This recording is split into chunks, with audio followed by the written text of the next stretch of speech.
خدا باپ کے زندہ و جلال کلام میں سے زندگی بھرا کلام، پالوس رسول کا خط تیتس کے نام، اس کا پہلا باب 1 سے 16 آیت مبارکہ تک۔ پالوس کی طرف سے جو خدا کا بندہ اور یسوع مسیح کا رسول ہے، خدا کے برگزیدوں کے ایمان اور اس حق کی پہچان کے مطابق جو دینداری کے موافق ہے، اس ہمیشہ کی زندگی کی امید پر جس کا وعدہ ازل سے خدا نے کیا ہے، جو جھوٹ نہیں بول سکتا، اور اس نے مناسب وقتوں پر اپنے کلام کو اس پیغام میں ظاہر کیا جو ہمارے منجی خدا کے حکم کے مطابق میرے سپرد ہوا۔ ایمان کی شرکت کی روح سے سچے فرزند تیتس کے نام، فضل اور اطمینان خدا باپ اور ہمارے منجی مسیح یسوع کی طرف سے تجھے حاصل ہوتا رہے۔ میں نے تجھے کریتے میں اس لیے چھوڑا تاکہ تو باقی ایماندہ باتوں کو درست کرے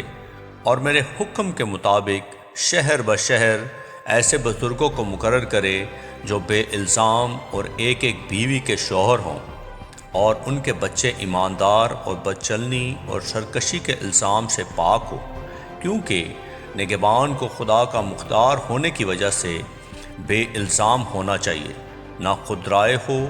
نہ غصہ ور، نہ نشہ میں غل مچانے والا، نہ مار پیٹ کرنے والا، اور نہ ناجائز نفع کا لالچی،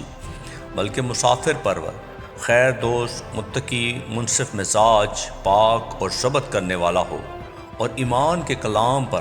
جو اس تعلیم کے موافق ہے قائم ہو، تاکہ صحیح تعلیم کے ساتھ نصیحت بھی کر سکے اور مخالفوں کو قائل بھی کر سکے، کیونکہ بہت سے لوگ سرکش اور بیہودہ کو اور دغاباز ہیں، خاص کر مختونوں میں سے۔ ان کا منہ بند کرنا چاہیے۔ یہ لوگ ناجائز نفع کی خاطر ناشائستہ باتیں سکھا کر گھر کے گھر تباہ کر دیتے ہیں۔ انہی میں سے ایک شخص نے کہا ہے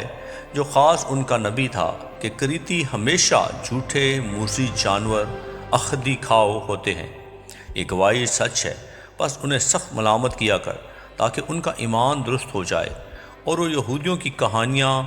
اور ان آدمیوں کے حکموں پر توجہ نہ کریں جو حق سے گمراہ ہوتے ہیں۔